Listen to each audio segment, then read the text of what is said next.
નમસ્કાર મિત્રો, ફરીથી આપણે એક વાર પાછું ઓનલાઈન શિક્ષણ પર આવવું પડ્યું છે. આપણે બધા સાથે ભગવાનને પ્રાર્થના કરીએ કે આપણને સામે બેસાડીને ભણવાની એક તક આપે. આપણે એમના નિયમોનું પાલન કરીશું, કુદરતના નિયમની વિરુદ્ધ નહીં જઈએ અને વર્ગખંડમાં બેસી અને પ્રત્યક્ષ શિક્ષણનો એક લાભ મળે એવા પ્રકારની પ્રાર્થના આપણે ભગવાનને પણ કરીએ. ઉત્સર્ગ પેદાશો અને તેનો નિકાલ એવો એક નાનો ટોપિક એક વર્ગમાં બાકી હતો, ક વર્ગની અંદર બાકી હતો. બાકીના બંને વર્ગોમાં થઈ ગયો છે, તો પણ આપણે મૂત્રપિંડના કાર્યનું નિયમન ત્યાંથી આપણી શરૂઆત કરીએ. હવે આ મૂત્રપિંડના કાર્યનું નિયમન સાથે કોણ સંકળાયેલું છે? તો એક હાઇપોથેલેમસ, 2 નંબર જક્સ્ટાગ્લોમેરુલર એપરેટસ અને 3 નંબર કેટલેક અંશે હૃદયની અંદરથી ઉત્પન્ન થતો ANF નામનો એટ્રિયલ નાઇટ્રિયુરેટિક ફેક્ટર, જેને આપણે કહીએ, આ ત્રણે કંઈક અંશે સંકળાયેલા છે. સૌથી પહેલા નંબરની અંદર આપણે કહીએ છીએ હાઇપોથેલેમસ. તો હાઇપોથેલેમસ તમે અંતઃસ્ત્રાવ વાળા ચેપ્ટરમાં ભણી ગયા. હાઇપોથેલેમસ એ કેટલાક અંતઃસ્ત્રાવો, જેમાં ખાસ કરીને ADH અથવા તો જેને આપણે વાસ્તુ પરિસ્થિતિના નામથી ઓળખીએ છીએ તે, એનું સંશ્લેષણ હાઇપોથેલેમસમાં થાય છે.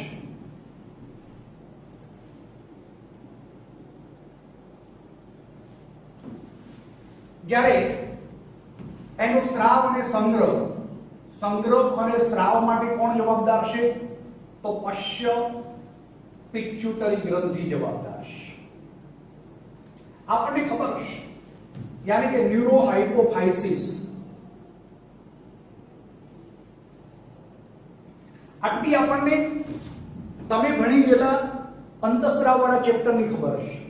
હવે એનો આપણે ઉપયોગ કરવો છે. તો સાચા અર્થની અંદર આપણને આ મૂત્રપિંડ નલિકાના કાર્યો છે, એની અંદર મૂત્રપિંડની ક્રિયાવિધિનું નિયંત્રણ અને નિયમન કોના હાથે થાય છે એ બાબતમાં આપણે જોઈએ તો હાઇપોથેલેમસ, જક્સ્ટાગ્લોમેરુલર એપરેટસ અને કંઈક અંશે હૃદયની અંદરથી ઉત્પન્ન થતો ANF નામનો એ અંતઃસ્ત્રાવ એ પણ કામ કરે છે. હવે સામાન્ય રીતે આપણા શરીરની અંદર આસ્તુતિગ્રાહીઓ અથવા તો જેને બીજી રીતે કહીએ તો અભિસરણગ્રાહીઓ એ કેટલાકની અંદર ફેરફાર થવાના લીધે સક્રિય બને છે.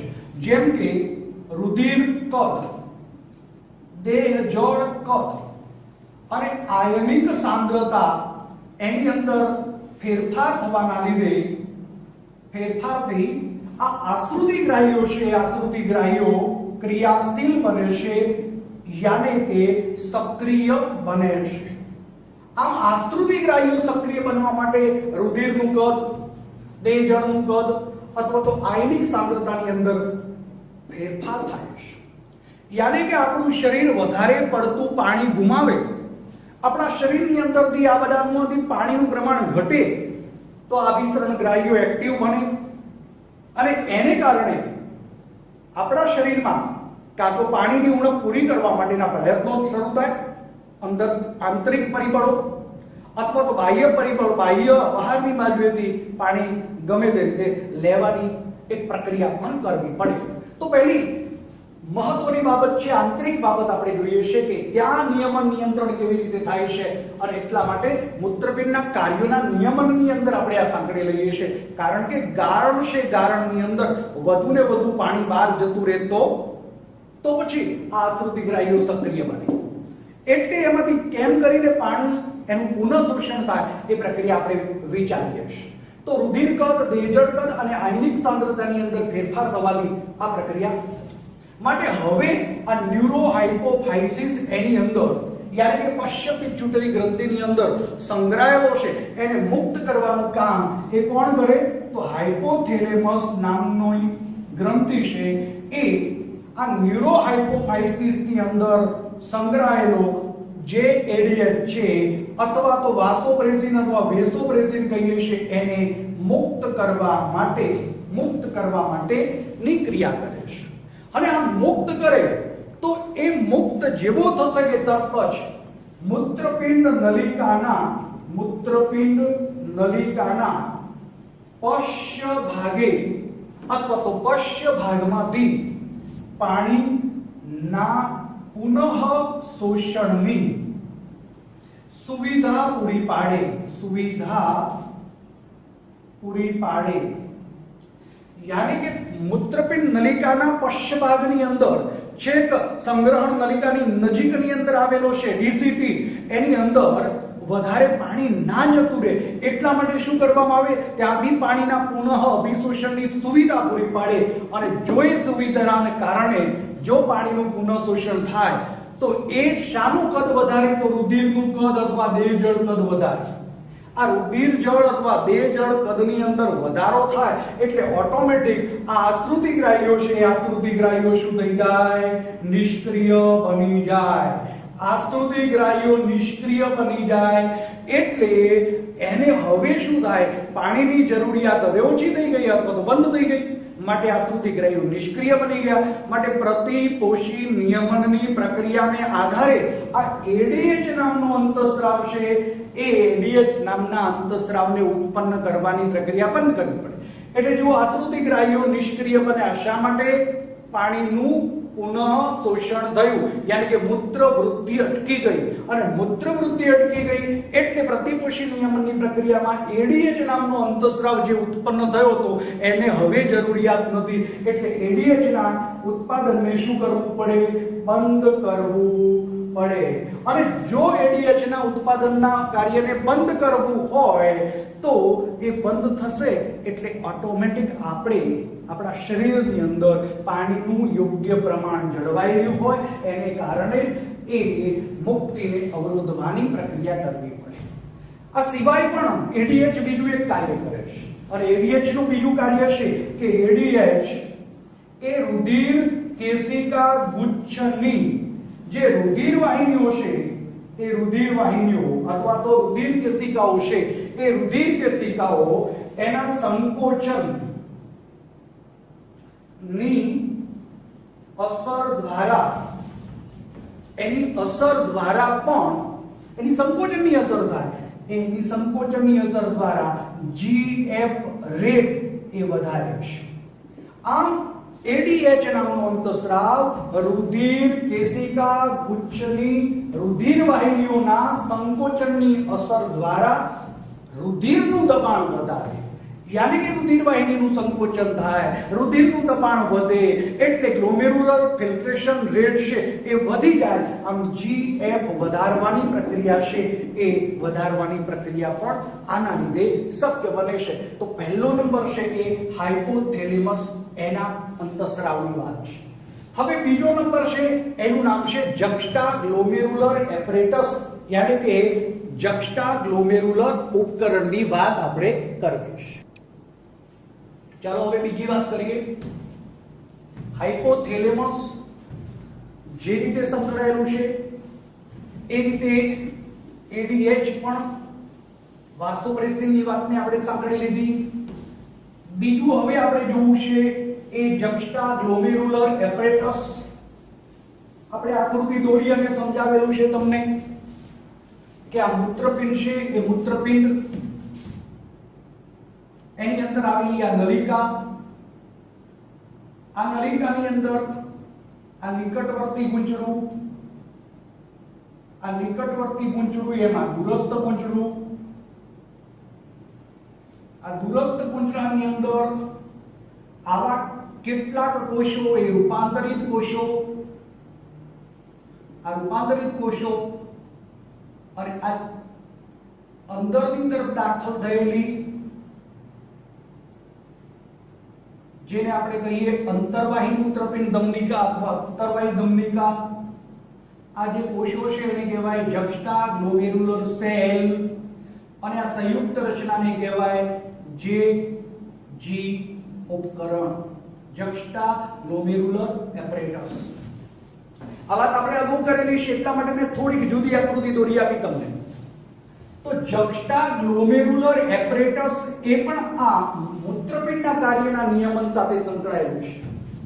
જેમ કે જીએફ રેટ ઘટે, આ જીએફઆર ઘટે, રુધિર કેશિકા ગુચ્છ ગાળણ ઘટવાની જે પ્રક્રિયા થાય છે, ગાળણ દર ઘટે એ વખતે આ નળીની અંદર જુદી જુદી જગ્યાએ મૂકેલા સેન્સરમાંનો એક દૂરસ્થ ગુંચળાકાર નલિકાની અંદર આવેલા આ રૂપાંતરિત કોષો છે. રૂપાંતરિત કોષો, આ રૂપાંતરિત સ્તંભાકાર કોષો એ બહુ ડીપમાં જશો તો સોડિયમનું સાંદ્રતાની જાળવણી એટલે કે સાંદ્રતા કેટલી છે એને લીધે એ એક્ટિવ બને. અને આમ જે આ કોષો છે એક્ટિવ બને એ ખબર પડે કે પાણીના પ્રમાણનો ઘટાડો થઈ રહ્યો છે અને માટે આ કોષો છે એ કોને સક્રિય કરશે? બાજુમાં આવેલા જક્સ્ટા ગ્લોમેરુલર સેલને ક્રિયાશીલ બનાવે, ઉત્તેજિત કરે. આ ઉત્તેજિત કરે એટલે એમાંથી એક અંતઃસ્રાવનો સ્રાવ થાય જેનું નામ છે રેનિન નામનો અંતઃસ્રાવનો સ્રાવ થાય. અગાઉ તમે રેનિન ઉત્સેચક ભણ્યા છો. પાચન તંત્રની અંદર નાના બાળકમાં પ્રોટીનનું પાચન કરવા માટે રેનિન નામનો ઉત્સેચક એ ત્યાં ઉત્સેચક હતો. અહીંયા રેનિન નામનો અંતઃસ્રાવ, તો આ રેનિન નામનો અંતઃસ્રાવ છે એ આ જેજી કોષોમાંથી ઉત્પન્ન થાય છે અને આવો રેનિન અંતઃસ્રાવ છે એ પેલી રુધિર કેશિકાની રુધિર વાહિનીઓ છે એ રુધિર વાહિનીઓનું સંકોચન પ્રેરે. પણ કેવી રીતે પ્રેરે? તો એના માટેની ક્રિયા છે એન્જીયોટેન્સિનોજન, એક નિષ્ક્રિય ઘટક છે. આગળ પ્રો અને પાછળ નિષ્ક્રિય ઘટક. આ એન્જીયોટેન્સિનોજનનું આ રેનિન નામના અંતઃસ્રાવ વડે એન્જીયોટેન્સિન 1 માં રૂપાંતર થાય. એન્જીયોટેન્સિન 1 નામના સક્રિય ઘટકમાં રૂપાંતર થાય અને એન્જીયોટેન્સિન 1 નું એન્જીયોટેન્સિન 2 માં રૂપાંતર થાય. આ એન્જીયોટેન્સિન 2 એ શું કામ કરે? તો પ્રબળ રુધિર વાહિની સંકોચક છે. રેનિન કેવી રીતે કાર્ય કરે? તો એન્જીયોટેન્સિનોજનનું એન્જીયોટેન્સિન 1 માં અને એન્જીયોટેન્સિન 1 નું એન્જીયોટેન્સિન 2 માં રૂપાંતર થાય. એન્જીયોટેન્સિન 2 એ પ્રબળ રુધિર વાહિની સંકોચક છે અને માટે રુધિર વાહિનીઓનું શું કરે? સંકોચન પ્રેરે. માટે જીએફ રેટ શું થઈ જાય? વધે. આમ જીએફ રેટ વધારવાની એક પ્રક્રિયા સાથે પણ સંકળાયેલો છે આ મૂત્રપિંડ નલિકાની અંદર જીએફ રેટ વધારવાની. પરંતુ સાથે સાથે એન્જીયોટેન્સિન 2 છે એનું એક બીજું પણ કાર્ય છે. જેમ તમે ભણ્યા હતા કે આ છે એ મૂત્રપિંડ અને એની અહીંયા ઉપરની બાજુએ મૂત્રપિંડ એટલે વૃક. આ વૃક આ એની ઉપર માટે આ મૂત્રપિંડની ઉપરની બાજુએ આવેલી ગ્રંથિનું નામ અધિવૃક ગ્રંથિ. અધિ એટલે ઉપર, વૃક એટલે મૂત્રપિંડ. જોજો વૃક્કાકાર એમ શબ્દ બોલીએ છે કોના માટે? મૂત્રપિંડ માટે નથી બોલતા. વાલનો દાણો કેવો હોય તો વૃક્કાકાર, મૂત્રપિંડ કેવું હોય તો વાલના દાણા જેવા આકારનું. યાની કે વૃક એટલે મૂત્રપિંડ. તો મૂત્રપિંડની ઉપર એટલે અધિવૃક ગ્રંથિ. એની અંદર બે ભાગ આવેલા હોય. બહારની બાજુ હોય એને બાહ્યક કહેવાય અને અંદરની બાજુનો એને મજ્જક કહેવાય. તો આ બાહ્યકના વિસ્તારની અંદર એક અંતઃસ્રાવ ઉત્પન્ન થાય છે જેનું નામ છે આલ્ડોસ્ટેરોન. આ આલ્ડોસ્ટેરોન યાની કે અધિવૃક ગ્રંથિના યાની કે એડ્રેનલ ગ્રંથિના બાહ્ય પ્રદેશની અંદરથી સ્ટેરોઇડ પ્રકારનો અંતઃસ્રાવ. સ્ટેરોઇડમાં બે પ્રકાર, સ્ટેરોન અને સ્ટેરોલ. સ્ટેરોલ એટલે શું? હાઇડ્રોક્સિલ સમૂહ આવેલો હોય પણ કાર્બોક્સિલ કે કીટોન ગેરહાજર હોય તેને સ્ટેરોન કહેવાય. એવો આલ્ડોસ્ટેરોન એ આલ્ડોસ્ટેરોન, જોજો વધારાની કોઈ માહિતીનું કામ નથી, આપણી બુકમાં આપેલું હોય એટલું જ ધ્યાન રાખજો. આલ્ડોસ્ટેરોન એ એક પ્રકારનો સ્ટીરોઇડ પ્રકારનો અંતઃસ્રાવ છે. તો આલ્ડોસ્ટેરોન શું કાર્ય કરવાની ક્રિયા સાથે સંકળાય છે? તો આલ્ડોસ્ટેરોન આ દૂરસ્થ નલિકાનો ભાગ છે ત્યાંથી પાણીના પુનઃ અભિશોષણની પ્રક્રિયાનો વેગ વધારવા માટે જવાબદાર છે. સોડિયમના પુનઃ શોષણનો પ્રક્રિયાનો વેગ વધારવા માટે જવાબદાર છે. માટે પાણી અને સોડિયમના પુનઃ શોષણની પ્રક્રિયા શક્ય બને છે. ફરીથી બોલું છું કે આલ્ડોસ્ટેરોન એ અધિવૃક્ક ગ્રંથિના બાહ્યકની અંદરથી ઉત્પન્ન થતો અંતઃસ્રાવ છે, જે દૂરસ્થ ગુંચટાકાર નલિકા યાની કે ડીસીટી એની અંદર સોડિયમ અને પાણીના પુનઃ અભિશોષણની ક્રિયા સાથે સંકળાયેલું છે. અને આ પુનઃ અભિશોષણની પ્રક્રિયા કરે એટલે એ જે પાણીની ત્રુટી થતી હતી, આશ્રુતિ આયો ક્રિયાશીલ બન્યા હતા, એ પાણીનું પુનઃ અભિશોષણ થવાના કારણે એ ઘટ પડતી હતી, એ પુરાઈ જાય છે. આમ એને કારણે જીએફ રેટની અંદર જે વધારો થયો હતો, યાને કે આ રુધિરનું દબાણ, પાણીનું પુનઃ અભિશોષણ એ રુધિરના દબાણમાં વધારા તરફ લઈ જશે અને સાથે સાથે જીએફઆર ના વધારા તરફ પણ લઈ જશે. આમ આલ્ડોસ્ટેરોનનું એ પ્રકારનું કાર્ય છે. તો ફરીથી સમજી લો કે જક્સ્ટાગ્લોમેરુલર એપરેટસ એ રેનિન નામનો અંતઃસ્રાવ પેદા કરવા માટે જવાબદાર છે. રેનિન નામનો અંતઃસ્રાવ એ રુધિર વાહિનીઓનું પ્રબળ સંકોચન પ્રેરે છે. કેવી રીતે? એન્જિયોટેન્સિનનું જન્મ એન્જિયોટેન્સિન 1 અને એન્જિયોટેન્સિન 2 માં રૂપાંતર કરે છે. રુધિર વાહિનીનું સંકોચન પ્રેરે માટે જીએફ રેટ વધારવા તરફ જાય છે. સાથે સાથે આલ્ડોસ્ટેરોનની ઉત્પત્તિ સાથે પણ સંકળાય છે. આલ્ડોસ્ટેરોન છે એ ક્યાં છે? તો અધિવૃક્ક ગ્રંથિ એના બાહ્યક પ્રદેશમાંથી ઉત્પન્ન થતો અંતઃસ્રાવ છે. આલ્ડોસ્ટેરોન ઉત્પન્ન થાય એટલે દૂરસ્થ ગુંચળાકાર નલિકા છે, દૂરસ્થ ગુંચળાકાર નલિકામાંથી પાણી અને સોડિયમનું પુનઃ શોષણ થાય અને આ રુધિર દબાણ અને જીએફઆર ના વધારા તરફ દોરી જાય, જેને શું કહેવાય? તો આ રેનિન एंजियोटेंसिन क्रियाविधि यानी के रेनिन आर एंजियोटेंसिन ए અને ક્રિયાવિધિ એસ એટલે સિસ્ટમ રાસ રેનિન એન્જિયોટેન્સિન સિસ્ટમ યાની કે રાસ તરીકે આપણે ઓળખીએ છીએ. રાસ સિસ્ટમ તરીકે પણ કેટલાક લોકો બોલતા હોય છે, પણ રાસ સિસ્ટમ નહીં, રાસ એટલે રેનિન એન્જિયોટેન્સિન સિસ્ટમ યાની કે ક્રિયાવિધિ તરીકે જાણીતી છે. તો આ રીતે બીજા નંબરનું કાર્ય છે એ જેજી એપરેટસ તરીકે આપણે જેને લઈએ છીએ. અને ત્રીજા નંબરમાં આ હૃદય છે, હૃદયની અંદરથી એએનએફ ઉત્પન્ન થાય. શા માટે ઉત્પન્ન થાય? અહીંયા રુધિર વાહિનીનું પ્રબળ સંકોચન થયું માટે અહીંયાથી રુધિર વાહિનીનો જે ફ્લો હતો એ ઘટી ગયો આગળ જવાનો.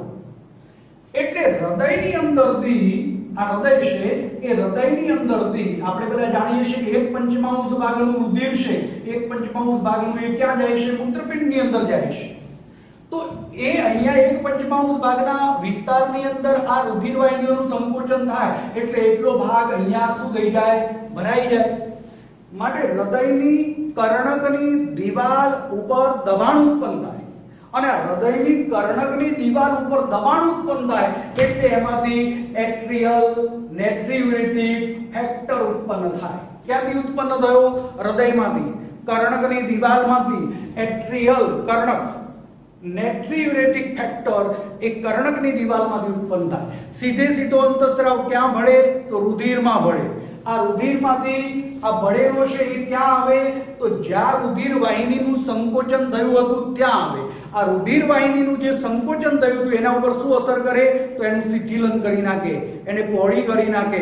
અને પહોળી કરી નાખે એને પહોળી કરે જેના કારણે શું થશે? તો રુધિર વાહિનીમાંથી રુધિરનો પ્રવાહ જે અટકી ગયો હતો એ પ્રવાહ શું થઈ જશે? વધી જશે. આમ રુધિર વાહિનીમાં રુધિરનો અટકેલો પ્રવાહ વધારવા માટે કોણ જવાબદાર? યાની કે રેનિન એન્જિયોટેન્સિન ક્રિયાવિધિ એના ઉપર નિયંત્રણ લાવવા માટે કોણ જવાબદાર? તો એટ્રિયલ નેટ્રિયુરેટિક ફેક્ટર એના માટે જવાબદાર છે અને એ રીતે આપણે કહી શકીએ કે એ રુધિરવાહિનીનું શિથિલન કરે છે અને રુધિરવાહિનીનું શિથિલન થાય એટલે ઓટોમેટિક રેનિન એન્જિયોટેન્સિન ક્રિયાવિધિ ઉપર નિયંત્રણ આવી જાય, એને એ દબાણને દૂર કરવામાં આવે અને હતું એમના એમ આખી પ્રક્રિયા ફરીથી શરૂ થઈ જાય. તો આમ મૂત્રપિંડના કાર્યો છે એ મૂત્રપિંડના કાર્યો એની નિયમનની પ્રક્રિયા એ આ રીતે ત્રણ દ્વારા થઈ શકે. એક છે હાઇપોથેલેમસ, બીજું છે જપ્સ્ટા ગ્લોમેરુલર એપરેટસ અને ત્રીજું એટ્રિયલ નેટ્રિયુરેટિક ફેક્ટર જે રેનિન એન્જિયોટેન્સિન ક્રિયાવિધિ એના ઉપર નિયંત્રણની જે ક્રિયાવિધિ હતી એ શું કરી દે તો એને દૂર કરવાની આખી ક્રિયા કરે છે. તો આ રીતે આપણે એના નિયંત્રણનું ક્રિયાવિધિ ઉપર નિયંત્રણના કાર્ય એને લાગુ પાડે. ઓકે, તો આ એક નાની વાત હતી. હવે આપણે બીજો ટોપિક જોઈએ, આગળ હવે ભણીએ. ચાલો તો હવે આપણે આગળનો ટોપિક એક ભણીએ જેનું નામ છે મૂત્ર નિકાલ. તો મૂત્રપિંડના કાર્યનું નિયમન પછી હવે મૂત્ર નિકાલ ખરેખર કેવી રીતે થાય છે.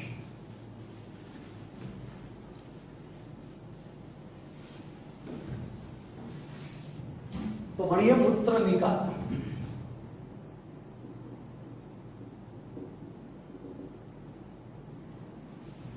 જો સૌથી પહેલા નંબરમાં કે મૂત્રપિંડ નલિકાઓની અંદર જે મૂત્રનું નિર્માણ કર્યું છે, પ્રત્યેક મૂત્રપિંડમાં 10 લાખ જેટલા ઉત્સર્ગ એકમો હતા અને ઉત્સર્ગ એકમો દ્વારા મૂત્રનું નિર્માણ કર્યું છે. એ મૂત્ર હવે ક્યાં જાય છે તો ઉત્સર્ગ એકમો દ્વારા નિર્મિત મૂત્ર મૂત્રાશયની અંદર જાય છે. ત્યાં શું થાય છે? એકઠું થાય છે.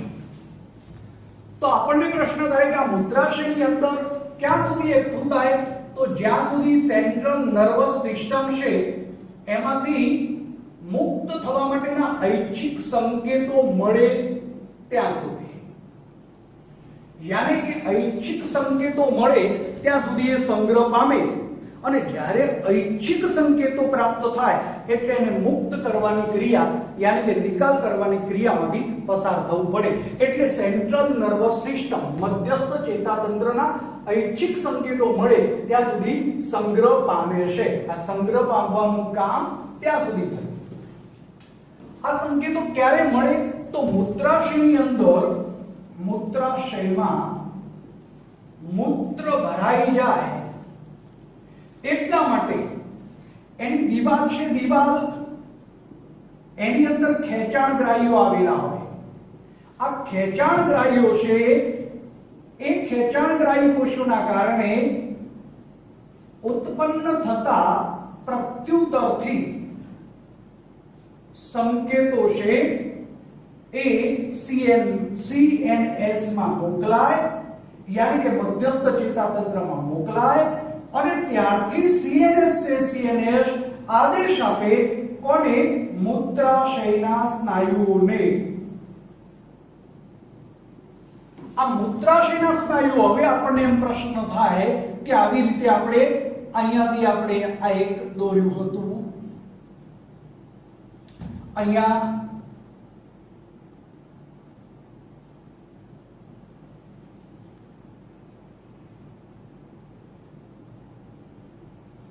આપણે આ દોરીએ છીએ. ખાલી તમને સમજાવવા પૂરતું રફ દોરું છું. અને હવે આ મૂત્રાશય દોરી દીધું. હવે જુઓ આ મૂત્રાશય, એમાં મૂત્રમાર્ગ. તો હવે અહીંયા આપણે આ દોરીએ છીએ એમાં આ મૂત્રાશય અને આ મૂત્રમાર્ગ. તો હવે જુઓ કે આની અંદર પ્રવાહી મૂત્ર છે એ વધુ ને વધુ ભરાતું જાય. એટલે આ મૂત્ર છે એ જેવું ભરાય એટલે જેમ એક રબરના ફુગ્ગાની અંદર પાણી ભરીએ છે એટલે ઉપરની બાજુએથી પાણી ભરાતા નીચેનો વિસ્તાર ખેંચાય. એટલા ખેંચાણગ્રાહીઓના પ્રત્યુત્તરને ક્યાં પહોંચે? આ સેન્ટ્રલ નર્વસ સિસ્ટમની અંદર એના સંદેશો પહોંચે. એટલે ત્યાંથી બે ચેતાઓ છે, એ બે ચેતાઓ પેરેલલ નીકળે. યાદ રાખજો, અંગ તરફથી મગજ તરફ સંવેદના લઈ જાય સંવેદી ચેતા કહેવાય, પરંતુ મગજ તરફથી અંગ તરફ સંવેદના લઈને આવે એને પ્રેરક અથવા તો ચાલક કહેવાય. પ્રેરક અથવા ચાલક ચેતા કહેવાય. એટલે આ મગજ સેન્ટ્રલ નર્વસ સિસ્ટમ તરફથી મૂત્રાશય કે મૂત્ર માર્ગ તરફ જે પણ ચેતાઓ સંદેશો લઈને આવે છે એ હંમેશા કઈ ચેતાઓ કહેવાય? તો ચાલક ચેતાઓ કહેવાય. તો એ પેરેલલ સંદેશો લઈને આવે છે. પેરેલલ મૂત્રાશયના સ્નાયુઓને શું કરવાનું? તો ખેંચવા માટે, યાની કે સંકોચનની ક્રિયાવિધિમાંથી પસાર કરે છે. અને મૂત્ર માર્ગ છે એને તો શિથિલનની ક્રિયાવિધિમાંથી પસાર કરે છે. મૂત્રાશયના સ્નાયુને સંકોચન માટે અને મૂત્ર માર્ગના સ્નાયુઓને શિથિલન માટે સમાંતર પ્રેરક અથવા ચાલક ચેતાઓ સંદેશો લઈને આવે છે. અહીંયા કયા સ્નાયુ છે? તો સરળ સ્નાયુઓ, યાની કે કયા સ્નાયુઓ? અરેખિત સ્નાયુઓ, યાની કે કયા સ્નાયુઓ? કોષ્ટાંતર સ્નાયુઓ, यानी कि कया स्नायुओं? अनैच्छिक स्नायुओं. क्या यानी कि कया स्नायुओं? तो अनिच्छावर्ती स्नायुओं, यानी कि कया स्नायुओं? लीसा स्नायुओं. आवा બધા જ જુદા જુદા નામથી કોઈ વખતે પ્રશ્ન પૂછે તો તમને આવડવું જોઈએ કે આ સરળ સ્નાયુઓ એને સંકોચન પ્રેરે, માટે સંકોચન પ્રેરે, ખેંચાણ અનુભવે કે જેના કારણે મૂત્ર છે એ મૂત્રાશયની કોથળીમાંથી બહાર નીકળે. પરંતુ એ વખતે આ મૂત્ર માર્ગ છે એની અંદર છે તો ત્યાં પણ અનૈચ્છિક સ્નાયુઓ, પણ આકારની દ્રષ્ટિએ વર્તુળી છે અથવા તો જેને મુદ્રિકા કહેવાય. મુદ્રિકા એટલે વીંટી. આ વીંટી આકારના સ્નાયુ છે, વર્તુળાકારના સ્નાયુઓ છે એને શિથિલન પ્રેરવા માટેના પેરેલલ સમાંતર બંને એક સાથે કામ કરે. અને માટે આ મૂત્રાશયમાંથી મૂત્ર છે, મૂત્ર એ મૂત્ર માર્ગ મારફતે ક્યાં જાય છે? તો બહારની બાજુએ, જેને આવી પરિસ્થિતિને કારણે મૂત્ર માર્ગમાંથી બહાર નીકળે એટલે આપણે એને શું કહીએ છીએ? મૂત્ર મુક્તિ કહીએ છીએ. આમ મૂત્ર મુક્તિની પ્રક્રિયા એને આપણે શું કહીએ છીએ? તો મૂત્ર નિકાલ કહે છે. મૂત્ર મુક્તિની આ પ્રક્રિયા થઈ એને શું નામ આપ્યું? તો મૂત્ર નિકાલ. અને આને અસર કરતી આ ચેતાકીય પ્રક્રિયા, મૂત્ર નિકાલની આ ક્રિયાને અસર કરતી ચેતાકીય ક્રિયાવિધિ છે એને શું કહેવાય? તો મૂત્ર નિકાલ પ્રતિક્રિયા, યાની કે પરાવર્તિત ક્રિયા કહેવાય.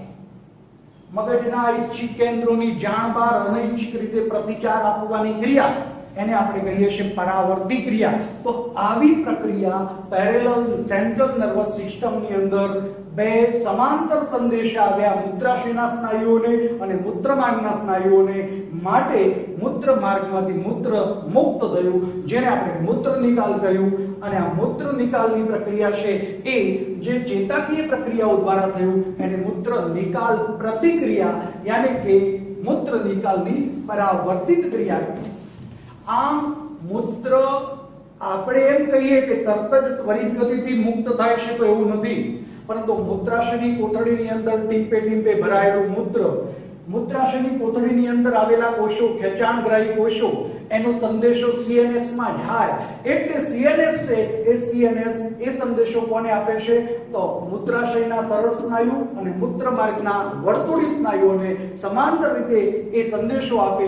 એકનું સંકોચન પ્રેરે, એકનું શિથિલન પ્રેરે, માટે એમાંથી મૂત્રની મુક્તિ થાય જેને મૂત્ર નિકાલ કહેવાય. અને ચેતાકીય પ્રક્રિયા જેને મૂત્ર નિકાલ પ્રતિક્રિયા તરીકે આપણે ઓળખીએ છીએ. હવે સમજો કે આ મૂત્ર છે એ કેવા રંગનું છે? તો આછા પીળા રંગનું છે. એની વાસ કેવી છે? તો વિશિષ્ટ પ્રકારની વાસ આવેલી છે. આ સિવાય એની અંદર શું બીજું જોવા મળે? તો પીએચ આંક કેટલો જોવા મળે? 6.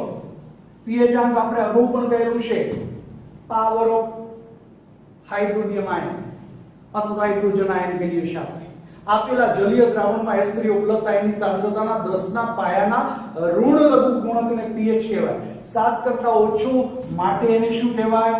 એસિડિક કહેવાય. 7 કરતા વધારે હોય તો બેઝિક કહેવાય. 7 હોય તટસ્થ કહેવાય. તો અહીંયા 6 છે માટે મૂત્ર કેવું થયું? તો એસિડિક.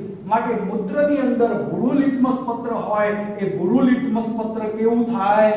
લાલ બની જાય. એનું સાચું કારણ એની એસિડિકતા છે. તો આમ pH એ 6 છે. વળી મૂત્ર દિવસ દરમિયાન અંદાજિત 1 થી 1.5 લીટર જેટલું પેદા થાય છે. 180 લીટર એ ગળાયેલું ગારણ હતું, એમાંથી 1 થી 1.5 લીટર જેટલું મૂત્ર તૈયાર થાય છે. અંદાજિત એની અંદર 25 થી 30 ગ્રામ યુરિયા દિવસ દરમિયાન ઉત્પન્ન થાય છે. પ્રતિ દિવસ શબ્દ આપણે લખીએ છીએ. આમ મનુષ્યની અંદર પ્રત્યેક મનુષ્ય સરેરાશ 25 થી 30 ગ્રામ યુરિયા પેદા કરે છે. મેં તમને એક વિચાર આપ્યો હતો, જો યાદ હોય તો, કે ભારત દેશની અંદર 135 કરોડ લોકો, ખાલી મનુષ્યની વાત કરું છું, એટલા હોય અને સરેરાશ 25 થી 30 ગ્રામ યુરિયા પેદા કરે તો દિવસ દરમિયાન એક દિવસનું કેટલું યુરિયા? લાખો ટન યુરિયા પેદા થાય.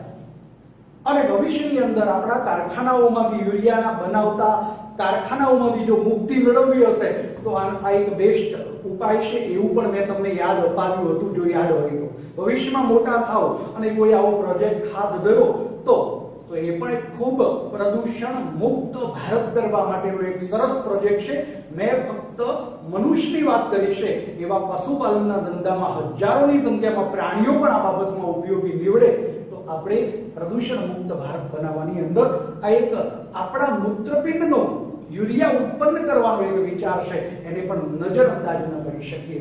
હવે આ વિશિષ્ટ પ્રકારની વાસ ધરાવે એવા મૂત્રની અંદર મહત્તમ યુરિયા છે. જો હું તમને એમ કહું કે ફક્ત યુરિયા હોય એવું ના હોય, થોડુંક એમોનિયા હોય, યુરિક એસિડ હોય, અન્ય ઘટકો પણ હોય, પરંતુ કોમન પદાર્થો સિવાય જો મૂત્રની અંદર અન્ય કોઈ પદાર્થો પણ આવેલા હોય તો જેને કારણે આપણે આપણા શરીરની સ્થિતિ, રોગની સ્થિતિ એનું નિદાન કરી શકીએ. તો જો રુધિરની અંદર વધારે પ્રમાણમાં ગ્લુકોઝ હોય તો એ મૂત્રમાં જશે અને માટે આ ગ્લુકોઝની હાજરી યાને કે ગ્લાયકોઝ અને મૂત્ર એટલે યુરિયા સંબંધિત છે વત્તા યુરિયા, જેને આપણે ગ્લાયકોયુરિયા કહીએ છીએ, આ એક સ્થિતિ યાને કે રુધિરમાં ગ્લુકોઝ એ ગળાઈ અને મૂત્રમાં જવાનું. માટે મૂત્રમાં ગ્લુકોઝની હાજરી એ ગ્લાયકોઝ યુરિયા અથવા ગ્લુકોઝ યુરિયા તરીકે ઓળખાય. યુરિયા એ મૂત્ર સાથે સંકળાય. અને બીજા નંબરમાં કીટોન ગ્રુપ આવેલું હોય. રુધિરમાં કીટોન ગ્રુપની હાજરી એ કીટોન વત્તા urea, that means ketone urea અથવા કીટોન યુરિયા તરીકે આપણે લઈએ છીએ. તો આ ગ્લાયકોયુરિયા અને આ કીટોન યુરિયા એ બંનેની હાજરી એ ડાયાબિટીસ નું સૂચન કરે છે. કયા? ડાયાબિટીસ મેલિટ્સ. ડાયાબિટીસ એની અંદર સુગરનું પ્રમાણ હોવું યાને કે મધુનું પ્રમાણ હોવું, એ મધુ પ્રમેય યાને કે મીઠી પેશાબ યાને કે ડાયાબિટીસ મેલિટ્સ નામના રોગનું સૂચન કરે છે. જ્યારે એડીએચ નામનો અંતસ્રાવ ના ઉત્પન્ન થાય અને વધારે મૂત્ર ઉત્પન્ન થાય તો એને ડાયાબિટીસ ઇન્સિપિડસ અતિમૂત્રતાનો રોગ તરીકે પણ આપણે ઓળખી શકીએ. તો કોઈક વખતે મૂત્રની અંદર ગ્લુકોઝ અને કીટોનની હાજરીમાં કીટોનના કણો પણ જોવા મળે છે, જે ડોક્ટરને રોગનું નિદાન કરવા માટે ઉપયોગી બને છે. અને એ કયા રોગ માટે? તો ડાયાબિટીસ મેલિટ્સ નામના રોગની એ આપણે વાત કરી શકીએ. તો આ રીતે ડાયાબિટીસ મેલિટ્સ એનું નિદાન કરી શકાય. મિત્રો, નવો ટોપિક જોઈએ. નવા ટોપિકનું નામ છે ઉત્સર્જનમાં અન્ય અંગોનો ફાળો. યાની કે ઉત્સર્જનના કાર્ય સાથે બીજું કોણ કોણ સંકળાયેલું છે? તો આપણે મુખ્ય વાત કરીએ, મૂત્રપિંડની વાત કરીએ. પણ મૂત્રપિંડ સિવાય કોણ કોણ સંકળાયેલું છે? તો એની અંદર અન્ય અંગોની અંદર આપણા શરીરના ફેફસા છે એ પણ સંકળાયેલા છે. આપણા શરીરની ત્વચા પણ સંકળાયેલી છે અને યકૃત પણ સંકળાયેલું છે. આ સાથે આપણા શરીરની અંદર અંશતઃ પ્રમાણની અંદર લાળ ગ્રંથિમાંની લાળ પણ સંકળાયેલી છે. એટલે અન્ય અંગો છે એ અન્ય અંગો છે, ફેફસા, ત્વચા, યકૃત વગેરે વગેરે. અને બહુ જ અંશતઃ પ્રમાણની અંદર લાળ એ પણ વહન કરવાની ક્રિયા સાથે સંકળાયેલું છે, ઉત્સર્જનની ક્રિયા સાથે સંકળાયેલું છે. પહેલો નંબર છે એ ફેફસા. ફેફસાની અંદર CO2 નું ઉત્સર્જન થાય છે અને આપણા શરીરની અંદર પ્રતિ મિનિટે 200 ml CO2 પ્રતિ મિનિટ અને પર્યાપ્ત માત્રામાં પાણી, આ બંનેનું ઉત્સર્જન થાય છે. હવે તમે કલ્પના કરો કે 200 ml પ્રતિ મિનિટ હોય તો ખૂબ મોટા પ્રમાણની અંદર CO2 ઉત્સર્જન કરવાની અંદર ફેફસા મહત્વનો ભાગ ભજવે છે. ચલો બીજો નંબર છે એ આપણે યકૃત લઈએ છીએ. યકૃત આપણે આગળ ભણી ગયા છે. યકૃતની અંદર પિત્ત રસ ઉત્પન્ન થાય છે. આ પિત્ત રસ જે ઉત્પન્ન થાય છે, પિત્ત રસ એ નકામાં કેટલાક ઘટકોનો ત્યાગ કરે છે, નિકાલ કરવાની ક્રિયા સાથે સંકળાયેલી છે. અને નકામા ઘટકો છે એની સાથે સંકળાયેલા અથવા તો નકામા પદાર્થો એ પિત્ત દ્વારા જે નિકાલ પામે છે એની અંદર કયા કયા ઘટકો છે, તો એની અંદર અંશતઃ કોલેસ્ટેરોલ છે. પિત્તરસના બંધારણમાં થોડા પ્રમાણની અંદર કોલેસ્ટેરોલ, વિઘટિત સ્ટીરોઇડ પ્રકારના અંતઃસ્ત્રાવો છે. એ સાથે સાથે બિલિરુબિન, બિલિવર્ડિન, આ સાથે થોડાક પ્રમાણમાં વિટામિન અને ઔષધો યુક્ત પિત્ત રસ એ ઉત્પન્ન થાય અને જે પાચન માર્ગ મારફતે મળ સ્વરૂપે મળની સાથે એનો નિકાલ કરવામાં આવે. તો કોલેસ્ટેરોલ, વિઘટિત સ્ટીરોઇડ અંતઃસ્ત્રાવો, બીજા નંબરમાં બિલિરુબિન, બિલિવર્ડિન, વિટામિન અને ઔષધો છે એ પિત્ત રસની સાથે નિકાલ પામે. મેં તમને કાયમ કહ્યું છે કે આવું બધું યાદ રાખવા માટે હું શોર્ટ મેથડ આપું જ છું તમને, સાથે સાથે આપી દઉં એટલે તમને વાંધો ના આવે. એટલે નાનું એક સૂત્ર લખી નાખજો કે કોવિડ-19 આપણે 2021 ચાલે છે અને કોવિડ 2019 ની અંદર શરૂઆત થઈ માટે કોવિડ-19 તરીકે ઓળખાય છે. આ કોવિડ-19 ની અંદર દવા તરીકે આયુર્વેદ ખૂબ સફળ રહ્યું છે. એટલા માટે શું આપવું, તો કોવિડ-19 માં વિટામિન યુક્ત ઔષધો. હવે તમે લોકોએ શ્રાવણ મહિનાની અંદર બીલીપત્ર ધરાવ આપણે શિવલિંગ ઉપર ચડાવીએ છીએ, ખબર હશે. આ બીલીપત્ર ચડાવવાથી કાયાનું કલ્યાણ થાય એ મને ખબર નથી, પણ જે બીલીપત્ર ચડાવે ને એને બીલીપત્રના સ્પર્શ કરવાને કારણે સુગર ઓછું થાય એ મને ખબર છે, જીવ વિજ્ઞાની પરિભાષામાં. પણ શંકર ભગવાન પ્રસન્ન થાય એ મને ખબર નથી, હું વિરોધ નથી કરતો. પણ ઔષધીય મૂલ્ય, આયુર્વેદિક મૂલ્યની વાત કરું તો આયુર્વેદિક મૂલ્ય એ છે કે બીલીપત્ર હાથમાં આમ ધરાવી, આમ પકડી અને આપણે શિવલિંગ ઉપર ચડાવીએ તો એ હાથમાં પકડવાના કારણે સુગર કંટ્રોલમાં આવે. તો આ કોવિડ-19 માં વિટામિન યુક્ત ઔષધો એ કોની સાથે આપવા, તો બીલી સાથે આપવા. બીલી સાથે. હવે આ બીલી સાથે આપવા પણ કેટલા વાર, તો દિવસમાં 2 વાર આપવા. દિવસમાં 2 વાર આપવા. જોજો હવે આ સૂત્ર બની ગયું.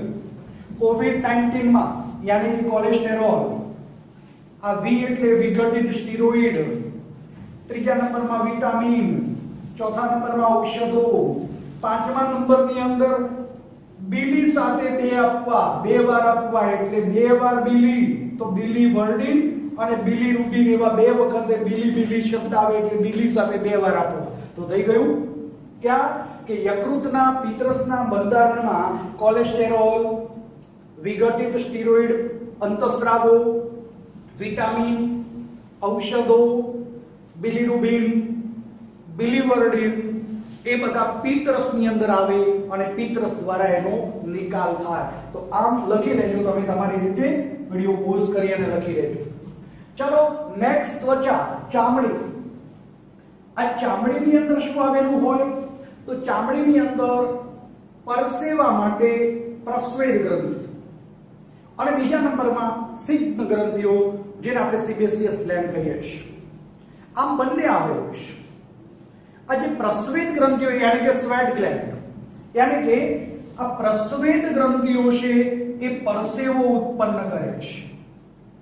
યાદ રાખજો, પરસેવો ખારો હોય પણ પરસેવાનો રોટલો ખારો ના હોય, યાની કે મીઠો હોય. પરસેવો ખારો હોય એવું તો આપણને ખબર છે. તો પછી પરસેવાનું બંધારણ આપણે જોઈએ તો આપણને ખબર પડે કે પરસેવાનું બંધારણ શું છે.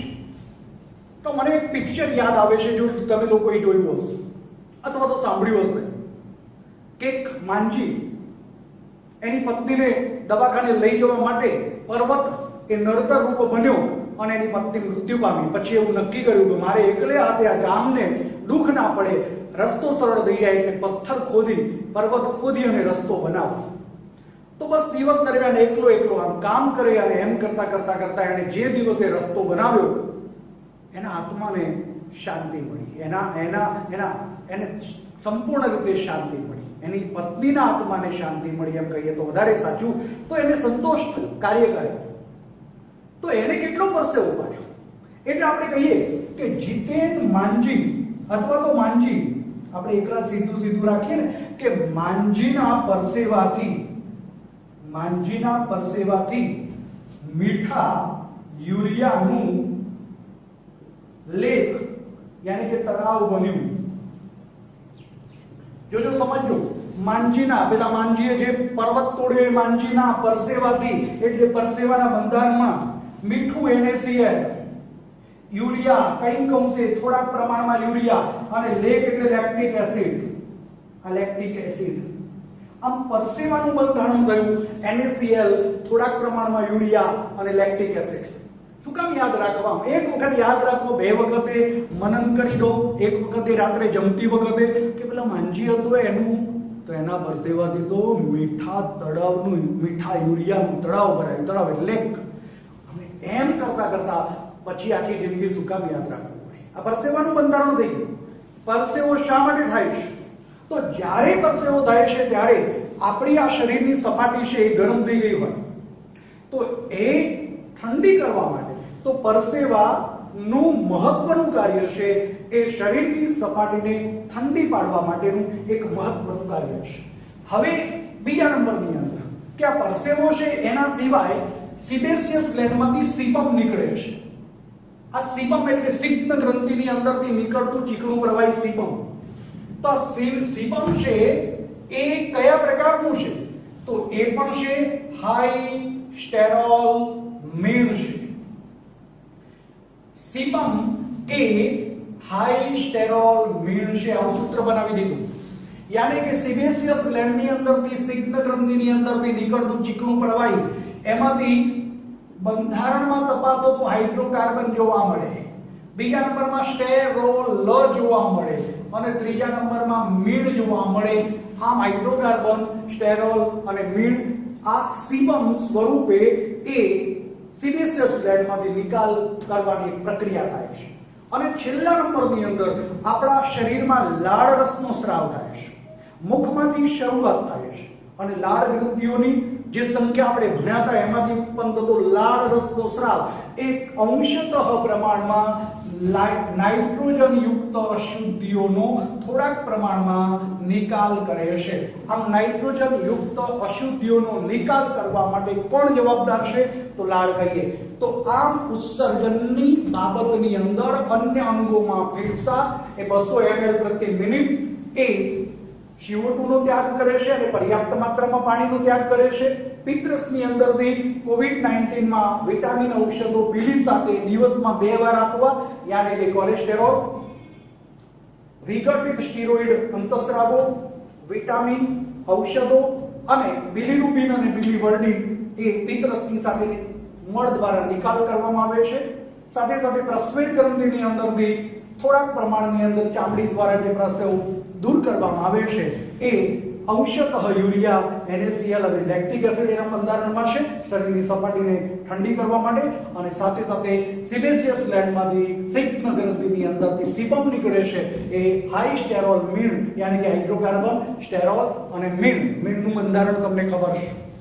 મીણ તો 3 ને બદલે એક જ ફેટી એસિડ, એ પણ કેવો સંતૃપ્ત અને લાંબી સાંકળવાળો, અને મોનોહાઇડ્રોક્સી આલ્કોહોલ એ મીણનું બંધારણ કહેવાય. બરાબર, પણ આપણે મીણ જ સીધો શબ્દ વાપરીએ છીએ, અને આમ હાઇડ્રોકાર્બન, સ્ટેરોલ અને મીણ સાથે સાથે અંશતઃ જે નાઇટ્રોજન યુક્ત અશુદ્ધિઓ એ લાળ રસ દ્વારા પણ નિકાલ પામે છે.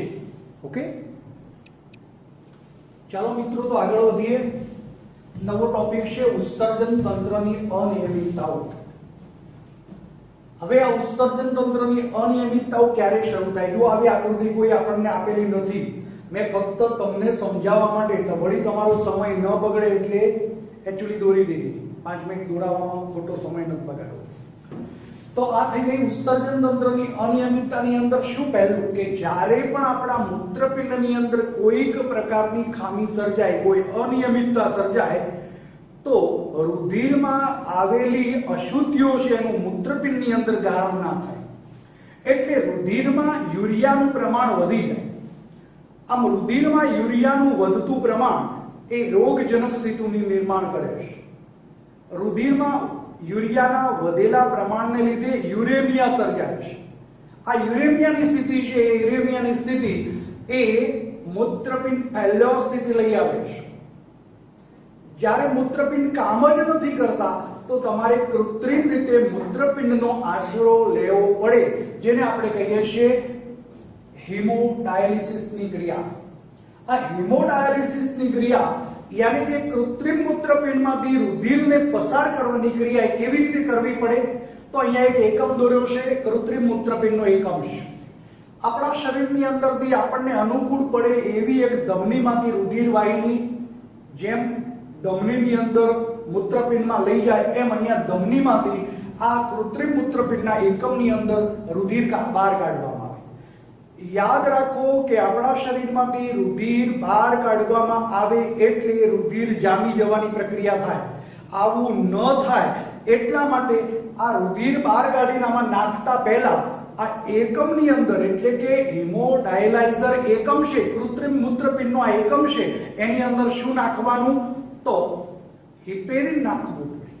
અને હિપેરિન નાખવો છો એ હિપેરિન એ એન્ટીકોએગ્યુલન્ટ દ્રવ્ય કહેવાય, યાની કે રુધિર જામી જવા ન દે એવો એક પદાર્થ છે, પ્રતિગંધક પદાર્થ કહેવાય. તો એ ઉમેરી અને ત્યાર પછી એની અંદર રુધિર જવા દેવું પડે. અહીંયા રુધિર પંપની અંદરથી પસાર કરી અને આ રુધિર વાહિની. હવે જો આ એકમની અંદર શું છે? તો આ એકમની અંદર સેલોફેન નલિકાઓ છે, એની ઉપરની બાજુએ છિદ્રાળુ આવરણ આવેલું છે. આ છિદ્રાળુ આવરણ છે, એ છિદ્રાળુ આવરણમાંથી આ જ્યારે આવા અસંખ્ય ગૂંચળાવાળી સેલોકેન અથવા સેલોફેન નલિકાની અંદરથી આપણે પસાર કરીએ ત્યારે એમાંથી અશુદ્ધિઓ બહાર કાઢવી છે, બસ બીજું કાંઈ યાદ નથી રાખવું. તો એના માટે શું કરવું પડે? તો આ રુધિરને વચ્ચેની બાજુએ સેલોફેન નલિકાનું આવરણ અને પટલની બીજી બાજુએ તાજું ડાયલાઇઝિંગ પ્રવાહી છે એ વેવડાવવામાં આવે. જોજો, તાજું ડાયલાઇઝિંગ પ્રવાહી એને શરીરના તાપમાને લઈ જવા માટે આપણે કોઇલમાંથી પસાર કરીએ. એ તાપમાનમાંથી પસાર કર્યા પછી એની અંદરથી આ જે પ્રવાહી છે બધું ક્યાં આવે છે? તો આ રુધિર વાહિનીની બહારની તરફ એને વેવડાવવામાં આવે છે. આ કૃત્રિમ રુધિર વાહિનીની અંદરની તરફ રુધિર છે. આમ પટલની બંને બાજુએ બે પ્રકારના પ્રવાહી જુદા જુદા વેવડાવવામાં આવે છે. એકમાં રુધિર છે, બીજામાં ડાયલાઇઝિંગ પ્રવાહી છે. તો હવે અંદરની બાજુએ નાઇટ્રોજન યુક્ત અશુદ્ધિઓ છે અને બહારની બાજુએ એને કાઢવી હોય તો આ ડાયલાઇઝિંગ પ્રવાહીની અંદર આવું નાઇટ્રોજન યુક્ત અશુદ્ધિઓનું પ્રમાણ 0 રાખવામાં આવે. એટલે નાઇટ્રોજન યુક્ત અશુદ્ધિઓ છે અંદરની બાજુથી ક્યાં આવે? બહારની બાજુએ આવી શકે. પરંતુ આ રુધિરમાં રહેલો ગ્લુકોઝ લાવવાનું નથી, તો જેટલું પ્રમાણ રુધિર વાહિનીઓમાં રુધિરનું જાળવવાનું હોય એટલું જ ગ્લુકોઝનું પ્રમાણ આ ડાયાલાઇઝિંગ પ્રવાહીની અંદર નાખવામાં આવે. જેટલાનું પ્રમાણ જાળવવાનું હોય એટલા બધા જ દ્રવ્યો આની અંદર રાખવામાં આવે. જેને ગાળવાના હોય એનું પ્રમાણ અહીંયા રાખવામાં આવે નહીં. એટલે અહીંયા નાઇટ્રોજન યુક્ત અશુદ્ધિઓને ગાળવી છે માટે આ ડાયાલાઇઝિંગ પ્રવાહીમાં નાઇટ્રોજન યુક્ત અશુદ્ધિ રાખવામાં આવતી નથી. માટે સંકેન્દ્રણ રૂઢાંશને અનુલક્ષીને આ સેલોફેન નલિકાની છિદ્રાળુ પટલમાંથી નાઇટ્રોજન યુક્ત અશુદ્ધિઓ ગળાઈ અને આ દ્રાવણમાં આવી જાય છે. આ ગળાઈને આ દ્રાવણમાં આવ્યા પછી એ બધું દ્રાવણ છે એ અહીંયા સતત આપણે ઉમેરણ કરીએ છીએ. આ દ્રાવણ અંદર આવે છે અને અહીંયા સુધી સતત વપરાયેલું દ્રાવણ શું થાય છે? બહાર નીકળે છે. માટે આમ સતત રુધિર વાહિનીમાંથી આ રુધિરને ડાયાલાઇઝિંગ એકમમાં પસાર કરવામાં આવે તો એમાં રહેલી નાઇટ્રોજન યુક્ત અશુદ્ધિઓ ગળાઈ જાય છે. તો સૌથી પહેલા નંબરમાં આપણને યોગ્ય લાગે એવી ધમની, એમાંથી રુધિર આ ડાયાલાઇઝિંગ એકમમાં નાખવું પડે. એ નાખતા પહેલા એમાં હિપેરિન ઉમેરવું પડે. આ નળીઓ છે એ સેલોફેન નલિકાઓ એ ગુંજરામય છે.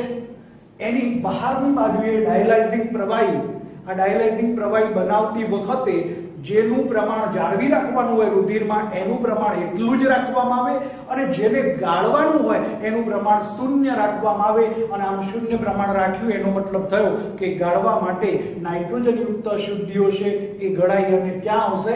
ડાયાલાઇઝિંગ પ્રવાહીમાં. અને ડાયાલાઇઝિંગ પ્રવાહી વપરાઈ ગયેલું હોય એને રિમૂવ કરતા રહેવું પડે. હવે આવી રીતે ગળાયેલું છે ગળાયેલું એ રુધિર આ વચ્ચેની બાજુએ બબલ ટ્રેપ મૂકી છે. આપણે ઇન્જેક્શન લઈએ અને પછી ડોક્ટર સાહેબ છે એ ઉપરની બાજુથી હવાની પરપુટી બહાર કાઢે. એવી રીતે આ બબલ ટ્રેપ છે એના દ્વારા હવા અંદર ન જાય. અને ત્યાર પછી શીરાની અંદર, તો આ શીરાની અંદર પાછું આપણા શરીરમાં ઠાલવતા પહેલા હિપેરિન નાખેલું હતું તો એને બદલે એન્ટી હિપેરિન નાખી દેવું પડે. બરાબર? આમ અંદરની બાજુએ એન્ટી હિપેરિન ઉમેર્યા પછી આ ડાયાલાઇઝિંગ પ્રવાહી છે એમાંથી પસાર કરેલું રુધિર યાની કે શુદ્ધિકરણ કરેલું રુધિર એ ફરીથી આપણા શરીરની અંદર પાછું ઠાલવવામાં આવે છે. આવી રીતે જ્યાં સુધી કૃત્રિમ મૂત્રપિંડનો વિકલ્પ ન મળે ત્યાં સુધી કૃત્રિમ મૂત્રપિંડનો વિકલ્પ આપણે રાખવો પડે. તમારે હોસ્પિટલમાં જવું પડે. આવી રીતે ડાયાલિસિસની ક્રિયા કરાવવી પડે અને રુધિરનું શુદ્ધિકરણ કરીએ તો આપણને એમાંથી મૂત્રપિંડ જેવું જ કાર્ય થઈ અને બચી જઈ શકે છે.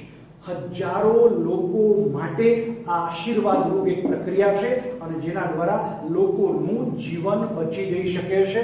તો આ છે કૃત્રિમ મૂત્રપિંડ અથવા તો ડાયાલિસિસની ક્રિયા માટે જવાબદાર એકમ, ડાયાલાઇઝિંગ એકમ તરીકે આપણે ઓળખીએ છીએ.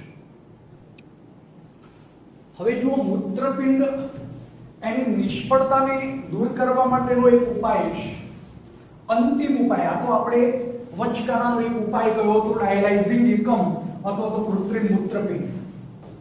પરંતુ ખરેખર મૂત્રપિંડ નિષ્ફળ જાય તો મૂત્રપિંડની નિષ્ફળતા છે એને દૂર કરવાનો એકમાત્ર ઉપાય છે એ મૂત્રપિંડ પ્રત્યારોપણ યાની કે ટ્રાન્સપ્લાન્ટેશન. ઘણી બધી વખત તમે સાંભળ્યું હશે કે આપણા કુટુંબમાં કે કોઈ સ્વજનને મૂત્રપિંડ યાની કે કિડની ફેલ્યોરની સ્થિતિ આવી જાય તો એવી વખતે મમ્મી, પપ્પા, ભાઈ કે બેન એટલે કે નજીકના સગા સંબંધી એનું દાતા તરીકે કિડની પસંદ કરવામાં આવે છે. આપણને પ્રશ્ન થાય કે આ નજીકના લીધા હોય એને બદલે દૂરના લઈએ તો ના ચાલે? તો ના, કારણ કે નજીકના હોવાને લીધે મોટા ભાગના 50% કરતા વધારે જનીનો એના લગભગ મમ્મી કે પપ્પા કે ભાઈ કે બેનને મળતા હોય. એટલે આપણા શરીરમાં આવેલા એન્ટીજનનો સામનો કરવા માટે એક પ્રતિકાર તંત્ર આવેલું છે. આપણા શરીરમાં દાખલ થતા એન્ટીજનનો સામનો કરવા માટેનું પ્રતિકારક તંત્ર એ આ બહારની બાજુએથી આવેલા મૂત્રપિંડને પણ સ્થાયી થવા દેશે નહીં. એવી વખતે આ પ્રતિકારક તંત્રનો ઓછો સામનો કરવો પડે એટલા માટે જેનું HLA કોમ્પ્લેક્સ એટલે હ્યુમન લ્યુકોસાઇટ એન્ટીજન એનો એક સમૂહ એની તપાસ કરવામાં આવે. જો કે અહીંયા એ શબ્દ તમને HLA કોમ્પ્લેક્સ તો આપેલો નથી એટલે ચિંતા ન કરતા, પણ એની તપાસ કરવામાં આવે અને એ તપાસને અંતે જો વધુ નજીકના સગા સંબંધીનું હોય તો ઓછી એન્ટીબાયોટિક્સ દવાઓ લેવી પડે. એટલા માટે નજીકના સગા સંબંધી એમાંથી આપણે મૂત્રપિંડ લઈએ છીએ અને જેથી દર્દીના એટલે કે આપણા યજમાનના પ્રતિરક્ષા તંત્રના અસ્વીકારનો સામનો કરી શકાય અથવા તો અસ્વીકાર ને ઓછો કરી શકાય. યાની કે સફળ થવાની સંભાવના વધી જાય. આપણા સિવિલ હોસ્પિટલની અંદર રહેલા હમણાં જ 1.5 વર્ષ પહેલા જે મૃત્યુ પામ્યા ડોક્ટર HL ત્રિવેદી સાહેબને તમે જાણતા હશો કે ડોક્ટર HL ત્રિવેદી સાહેબ આ મૂત્રપિંડ પ્રત્યારોપણની બાબતમાં આપણા ગુજરાતનું નામ દુનિયાભરની અંદર મુખરે કરી દીધું છે. જબરજસ્ત એમનું એટલું બધું સમર્પણ કેનેડાથી અહીંયા આવેલા અને સિવિલ હોસ્પિટલ અમદાવાદની અંદર એ અંતિમ શ્વાસ સુધી એ આ મૂત્રપિંડના પ્રત્યારોપણની ક્રિયા સાથે સંકળાયા હતા. તો જ્યારે છેલ્લી સ્થિતિ આવે કે હવે મૂત્રપિંડ ફેલ્યોર થઈ ગયું છે તો નજીકના સગા સંબંધીનું મૂત્રપિંડ લેવામાં આવે, એને આપણા શરીરમાં દાખલ કરવામાં આવે. નજીકનું સગા સંબંધીનું એટલા માટે લીધું કે આપણા શરીરનું પ્રતિકારક તંત્ર છે એ પેલા મૂત્રપિંડને નો સામનો કરે તો એ સામનો ઓછો કરી શકાય. એટલા માટે નજીકના સગા સંબંધીનું લેવું પડે. દૂરની વ્યક્તિનું પણ લેવામાં આવે તો એના HLA કોમ્પ્લેક્સ એની કોમ્પેબિલિટી ચકાસવામાં આવે અને ત્યાર પછી જ લેવામાં આવે. જે વધારે એન્ટીબાયોટિક્સ દવાઓ આપવી પડે આમાં ઓછી એન્ટીબાયોટિક્સ દવાઓ આપવી પડે અને એ રીતે મૂત્રપિંડનું પ્રત્યારોપણ કરીને પણ એક વિકલ્પ આપણે વિચારી શકીએ. ક્યારેક આપણે બનાસકાંઠામાં રહીએ એટલે મૂત્રપિંડની અંદર પથરી એવો શબ્દ સાંભળ્યો હશે, કેલ્ક્યુલિક, રિનલ કેલ્ક્યુલી તરીકે આપણે ઓળખીએ છીએ. રિનલ કેલ્ક્યુલી યાની કે મૂત્રપિંડની પથરી. સામાન્ય સંજોગોની અંદર આપણા શરીરની અંદર મૂત્રપિંડની અંદર કેટલાક ક્ષારોનો સમૂહ જમા થયેલો હોય છે અને આવો અદ્રાવ્ય ક્ષારોનો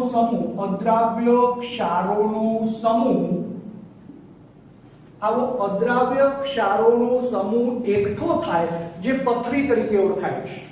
ખાસ કરીને કયા ક્ષારો હોય છે તો ઓક્ઝેલેટના ક્ષારો હોય છે. ઓક્ઝેલેટ ક્ષાર. તમે લોકો પાતરા ખાઓ છો અને તમારા મમ્મીએ પાત્રાની અંદર ક્યાંક ના ક્યાંક ઓક્ઝેલેટના ક્ષારો ઓછા બફાયા હોય અને ગળાની અંદર કોઈક વખતે બકાવાની પ્રક્રિયા થતી હોય એવી વખતે એની અંદર લીંબુ નીચોવીને, લીંબુ એટલે સાઇટ્રિક એસિડ નીચોવીને તમને આપતા હોય છે. આ સાઇટ્રિક એસિડના માં આ ઓક્ઝેલેટ ક્ષારો ઓગળી જાય છે, પણ ઓગળીને અંદર તો જાય તો છે. એ આપણા શરીરની અંદરની બાજુએ જો જમા થાય તો એ આ પથરી બની જાય. તો એવી વખતે આપણે મોટે ભાગે આવા ક્ષારોને દૂર કરવા માટે અથવા તો પથરીને દૂર કરવા માટે ખાસ કરીને લીંબુ, બીજોરું, કઠોળની અંદર બીજોરું, લીંબુ અને કઠોળની અંદર એક કળથી નામના કઠોળનો ઉપયોગ કરીએ છીએ કે જેના કારણે આ પથરી ઓગળી અને તૂટી અને નીકળી જઈ શકે. જૂના જમાનામાં પથ્થર તોડવા માટે આ કળથીના પાણીનો ઉપયોગ કરવામાં આવતો, જે ગાંધીની દુકાને અથવા તો કોઈ પણ કઠોળની દુકાન, કઠોળ રાખતા હોય એની દુકાને મળી રહે અને એનો ઉપયોગ કરવો જોઈએ. અને છેલ્લા નંબરની અંદર ગ્લોમેરુનેફ્રાઇટિસ. આ ગ્લોમેરુનેફ્રાઇટિસ એટલે રુધિર કેશિકા ગુચ્છ એની અંદર સોજો આવે છે. અને આ સોજો આવવાનું સાચું કારણ મોટે ભાગે ક્યાંક ના ક્યાંક ઇન્ફેક્શન હોય તો એને કારણે આ રુધિર કેશિકા ગુચ્છની અંદર સોજો આવે છે. તો આ ગ્લોમેરુલોનેફ્રાઇટિસ અથવા તો રુધિર કેશિકા ગુચ્છનો સોજો આ બધી ઉત્સર્જન તંત્રની અનિયમિતતાઓ જેને આપણે દૂર કરવાની નાની મોટી વાત પણ કરી. હેમોડાયાલિસિસ નામના એટલે કે કૃત્રિમ મૂત્રપિંડ દ્વારા થોડાક વચગાળાની રાહત મળી શકે. મૂત્રપિંડનું ટ્રાન્સપ્લાન્ટેશન દ્વારા કાયમી ઉપાય કરી શકીએ. જો કદાચ મૂત્રપિંડની અંદર પથરી હોય તો એને દૂર કરવા માટેની આ પણ પ્રક્રિયા તમને સમજાવી. વાસ્તવમાં એવી પથરી છે એ ન થાય એટલા માટે વધુ પાણી પીવું પડે. ખાટા યાની કે લીંબુ, બીજોરું અથવા તો કળથીનો ઉપયોગ કરવો જોઈએ. અને રુધિર કેશિકા ગુચ્છની અંદર સોજો હોય તો તમારે ડોક્ટરને બતાવી અને એન્ટીબાયોટિક્સ દવાઓ સત્વરે લેવી જોઈએ. તો આ સાથે તમારું આ એક નાનું ચેપ્ટર છે એ પૂરું થાય છે. હવે પછીનું એક બીજું ચેપ્ટર છે, એને આપણે ત્યાર પછી લઈશું. આ ચેપ્ટર છે એકદમ સહેલું છે. અહીંયા તમે પ્રત્યક્ષ નથી એટલે મેં તમને તમારા ચહેરા સામે જોઈને ભણાવ્યું નથી, ફક્ત બોર્ડ સામે જોઈને ભણાવ્યું છે. કદાચ મેં બી તમને કોઈ પણ પ્રકારની મુશ્કેલી હોય ગમે ત્યારે વિના સંકોચે ફોન કરી અને પૂછી લેવાનું. અસ્તુ, ઓકે.